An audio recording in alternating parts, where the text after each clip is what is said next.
আব্বা তাহলে আজকে সন্ধ্যাবেলায় চলে যাবে নাকি?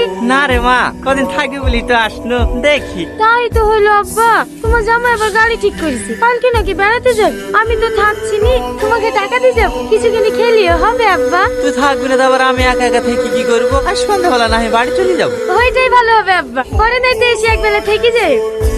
ঠিক আছে মা। কি হলো আব্বা, আর খাবা না? না, পেট ভরে গেছে, তুই খেলিস মা। ও চাচা, কাজে যাবা না? না। কি হলো, শরীর খারাপ নাকি? ওরে বাবা রে, বিশাল যত্ন, ওষুধ লাসনি? ওষুধ কি করে নিয়ে আসবো বাপ, কাল থেকে তো উঠতেই পারিনি। তোর মোবাইল থেকে একটু বড় বুড়িকে ফোন লাগিয়ে দে না। দাঁড়াও দিছি। হ্যালো, কি সালমা? হ্যাঁ। এটা হলো তোমার আব্বার সাথে কথা বলো। হ্যালো বুড়ি, আমার বিশাল জ্বর, তুই একটু আসতে পারবি মা? না না, আমি এখন কি করে যাবো, বাড়িতে এখন মেলা কাজ। তুমি সাথীকে ফোন করে দাও। হ্যালো, হ্যাঁ হ্যালো, কি করছি মা? তোমার জামাইকে খেতে দিচ্ছি। তোমার শরীর খারাপ নাকি? হ্যাঁ রে মা, বিশাল জ্বর এসছে, তুই একটু আসতে পারবি? আমি এখন কি করে যাব? এই তো দুদিন হলো তোমার জামাই বাড়ি এসেছে। আমি নাই দুদিন পরে তোমার জামাইকে সাথে করে লেগে একবার দেখে আসবো। ঠিক আছে মা, তোদের কাউকে আসতে হবে না। কেউ তো আসতে চাইলো না, রীতিকে একবার লাগিয়ে দেবো। ওর কোলে 3 মাসের বাচ্চা, ও এখন আসবে না। আমি দেখি টুকটুক করে কি ওষুধ দিলে আসতে পারি কি। ও দাদু, অত মন খারাপ কেনে? পাশা পুরা টুরা হয়েছে নাকি?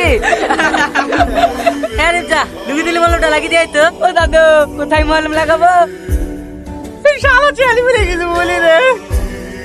এই আজিজ, দাদু পড়ে গেছে, দাদু পড়ে গেছে। ও দাদু, আরে সর্বনাশ, দাদুকে জোর কত রে? এই আরিফ যা, তুই তাড়াতাড়ি হাসান ডাক্তারকে ডেকে আয়। ঠিক আছে যাচ্ছি। ভালো করে ধর, ভালো করে ধর।